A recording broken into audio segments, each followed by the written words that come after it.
자, 2023년 13주차 분산 투자 기록을 또 남겨봅니다. 자, 이번 주는 태용로직스를 매수를 했고 파라다이스를 매도를 했습니다. 파라다이스 같은 경우는 지난주 일주일이지만 실제로는 이제 거의 2주 정도 보유를 했죠. 지난주 월요일날 매수해가지고 이번 금요일날 매도를 했으니까 그동안에 8.08% 수익이 났고요. 이제 파라다이스 같은 경우는 원금을 회수한 상태고 새로 매수한 종목은 이제 태용로직스입니다. 기존에 이제 파라다이스 같은 경우는 매도하고 기존 보유 물량은 9.38% 정도 수익이고요. 휴스틸은 19.34% 정도 수익입니다. 역시나 내가 매도하고 날아가는 거는 이제 불문율 아니겠습니까? 그죠? 그리고 주중에 이제 미국 주식 관련해가지고 간단하게 보면 전체적으로 지수가 나스닥 같은 경우는 3일 연속 상승을 해가지고 거의 매일 2%씩 상승해서 보름간 거의 12% 정도 상승을 했고요. 다우존스 같은 경우는 7일 연속 상승을 했고 보름간 한 6% 정도의 상승을 했는데 이제 저 같은 경우는 나스닥 종목이 좀 많다 보니까 종목별로 20에서 50%까지 상승한 종목들이 좀 있더라고요.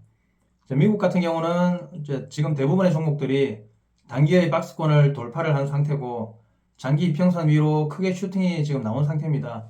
그래서 어떻게 보면 이제 흐름이 반전되는 상황인 것 같기도 하고 그리고 이제 고점일 수도 있는 상황이고 진짜 그렇습니다.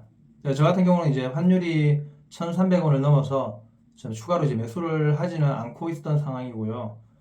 이런 경우에도 지속적으로 추가 매수를 하지 않은 것을 사실 단기적으로는 조금 후회할 수도 있잖아요. 그죠? 그래서 어떤 경우에는 이제 이런 경우에 이제 흔들리지 않고 투자하는 게 중요한 것 같아요. 이게 후회를 하기 시작하면은 기존에 가지고 있던 포지션도 정리를 하게 되는 우려를 좀 범할 수도 있고요. 그런 것 같습니다. 자, 이번 주에 매수한 태용로직스 같은 경우 이제 투자 이유를 간단하게 조금 설명을 해보자면, 왜냐면 이게 투자 이유를 설명을 할 수 있어야 제 투자가 제 스스로 이제 조금 설득력 있는 투자가 되지 않나. 이제 함부로 돈이 있다고 해서 이제 함부로 사는 게 아니라 뭔가 근거를 가지고 투자를 한다는 걸 이제 보여드리고 싶어서 투자 이유를 말씀드리면 이제 태용로직스 같은 경우는 국제물류 주선업체입니다. 삼자물류를 주요 비즈니스로 하고 있는데 이제 삼자물류로는 유일한 상장사죠. 일자물류, 이자물류, 삼자물류가 있는데 일자 같은 경우는 직접 하는 거고 이자 같은 경우는 이제 물류를 담당하는 자회사에 이제 주어서 하는 거고 삼자 같은 경우는 이제 어떻게 보면 아웃소싱이죠. 그 업체 중에 유일한 상장사고 지금 실적은 꾸준히 지속적으로 증가하는데 주가가 지속적으로 하락하고 있는 그런 기업을 일단은 찾으려고 해서 찾아진 게 태용로직스고요. 기존에 이제 탄탄한 비즈니스인 석유화학 물량이 이제 꾸준히 증가하고 있고 그리고 ISO 탱크 등의 고부가가치 사업이 지속적으로 성장이 예상이 되고 올해만 한 3배 이상 정도의 물량 증가가 예상이 되고요.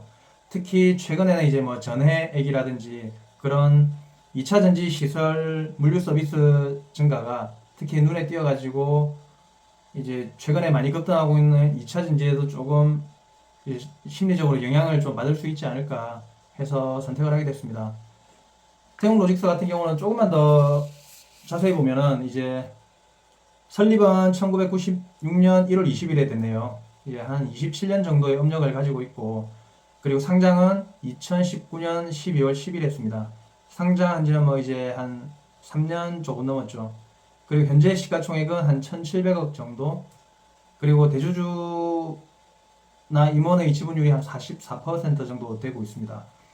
재무 같은 경우는 이제 2019년 말에 상장을 했으니까 이제 20년, 21년, 22년 3개년을 좀 보도록 하면 매출액 같은 경우는 3,413억에서 거의 한 9,400억 그리고 1조 3,300억 정도로 이제 해마다 3배 내지는 거의 한 2배 가까운 증가세를 지금 시현하고 있고요. 영업이익도 147억, 793억, 1166억 거의 5배 내지는 1.5배 정도 성장을 했고 당기순이익 같은 경우도 79억, 639억, 937억이 나왔거든요. 그리고 영업이익률 같은 경우는 4.29%에서 8.44, 8.78로 올라가고 있는 상황이고 당연히 수익이익률도 2.33에서 6.8, 7.06으로 올라가고 있고 이런 조그만한 회사니까 이제 ROE 같은 경우도 보면은 16에서 70, 57 뭐 그 정도로 지금 올라오고 있는 상황이고 부채 비율도 이제 상장 이후에는 107%에서 170 됐다가 작년 말 기준으로 79%거든요. 퍼 같은 경우는 이제 상장 이후 10이었다가 그 다음에 2.7 그리고 작년 말 기준으로 1.8 정도 되고요. PBR도 1.68, 1.39, 0.78 정도 되고 있습니다.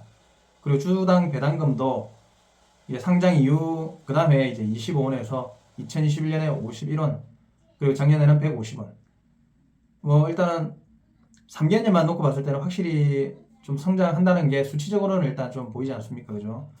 이게 이제 물류회사인 HMM과 약간 실적 증가세를 조금 비교도 할 수 있겠어요. 그죠? HMM 같은 경우도 이제 자기들은 직접 운송을 하니까 이제 이제 코로나 때 기름값이 많이 떨어지면서 이제 비용의 제일 많은 부분을 차지하는 유류비도 감소하고 그리고 이제 운임비도 증가하니까 약간 HMM 실적 증가와 비교를 하면 뭐 똑같이 피크아웃을 조금 걱정할 수도 있겠지만 이제 확실한 건 현재 기준으로는 이제 싸다라는 거죠.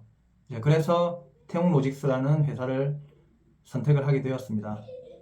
자, 다음 주는 뭐 또 한번 보죠. 찾아봐야죠, 이번 주에. 그죠? 오늘은 투자를 임하는 기본 자세에 대해서 한번 이야기를 해볼까 합니다. 이게 제가 이제 현재는 일주일에 한 종목씩 발굴해서 저기 새롭게 매수를 하고 있는 상황이고요. 이게 집중 투자가 낫냐, 내지는 분산 투자가 낫냐라는 고민이 좀 있을 수가 있습니다. 이게 뭐 이래 가치 투자, 뭐 내지는 차트 투자라든지 그런 카페 가면 항상 뭐 설왕설래 하는 것 중에 하나가 이제 집중 투자냐, 내지는 분산 투자냐 이건데 저 같은 경우는 이제 분산 투자입니다. 이게 분산 투자를 해서 언제 5억, 10억을 만들 수 있는지 이제 고민일 수 있는데 일단 집중 투자를 하다가 잘못하게 되면 한 방에 처음으로 돌아갑니다. 그게 제일 큽니다. 이게 집중 투자 같은 경우는 이제 잘만 하면 금방금방 이제 복리 효과를 적용을 해서 이제 쉽게는 뭐 한 4번 정도만 하면은 투자금이 막 100배씩 불어나기도 하는데 이게 일단 집중 투자를 하다가 잘못하게 되면 한 번에 다시 처음으로 돌아가기 때문에 이게 막상 이제 시드가 이제 커지고 커지면 이게 나중에 이게 처음부터 다시 시작한다는 이게 심리적으로 엄청난 좌절감을 좀 가져오거든요. 그래서 아주 결정적인 잘못을 저지르면 안 되는데 이게 초보일 때 집중 투자를 하게 되면은 이게 아주 결정적인 실수를 저지르는 경우가 꼭 한 번씩 발생을 하더라고요. 이게 뭐 다들 그런 경험들이 한 번씩 있지 않습니까? 그죠? 예, 그래서 이제 저 같은 경우는 이게 꼭 결정적인 실수를 한 번씩 저지르기 때문에 특히 잘 나갈 때 그런 실수를 꼭 저지르기 때문에 분산 투자를 하게 되었고 그리고 이제 주변에 하는 뭐 지인들에게도 이제 반드시 분산 투자를 권하고 있습니다. 이게 분산 투자를 하더라도 지속적으로 자금을 투입을 하고 꾸준히 수익을 쌓아 나가다 보면 꼭 집중 투자를 하지 않아도 된다는 것을 알게 될 거라고 확신합니다. 하여튼 뭐 오늘은 이게 멀리 가기 위해서 이제 투자 임하는 기본 자세에 대해서 집중 투자가 낫냐, 분산 투자가 낫냐에 대해서 한번 간단하게 제 생각을 한번 말씀드려 봤습니다.